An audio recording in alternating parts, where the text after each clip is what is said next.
Chris Benoit with the WCW title change just before he left the company. What was the whole deal with that? Simple.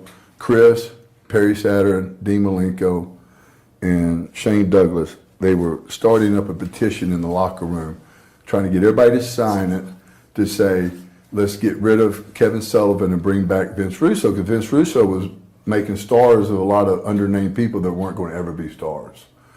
So I remember them coming to me, Terry Taylor at the gym that day. He goes, well, we're going to put Chris over you today and he's going to take the belt. I said, I don't care. I don't think it's a good decision, but it don't bother me at all. So during the match, when they're going over, they came to me and said, Sid, when he puts that crossface on you, we want you to slip your leg under the bottom rope. I didn't know why. I just did what I was asked.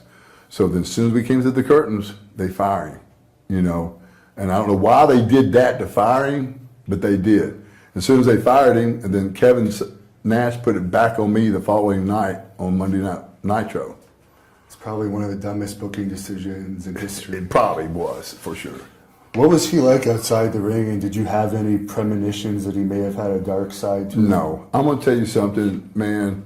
Chris Benoit, to me, I'll never forget it. After it happened, I was in my front yard mowing, and I was sitting there going, man, what a gentleman Chris was.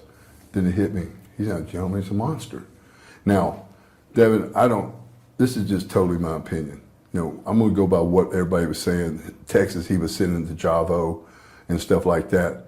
All right, we know at that time, if you got sent to ECW from Raw to SmackDown, you were getting your notice, okay? And that's what it looked like for him. Now, we got to remember, too, Chris had 3, 4, 5 tryouts with Vince and never made it. Now, let's just look at the circumstance. He's married another man's wife in the business, which is taboo. He's about to lose his job. He's overextended himself.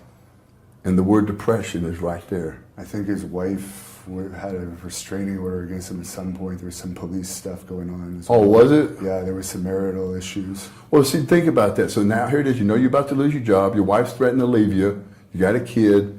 And Chris was a quiet guy. I don't know if that had anything to do with it. But it was just too much for one person. And that's what, guys, it's just, the business does that to people. And you might not go out and commit mass murder, but you either overdose yourself from depression or you do things to yourself that affects your family, you lose your wife.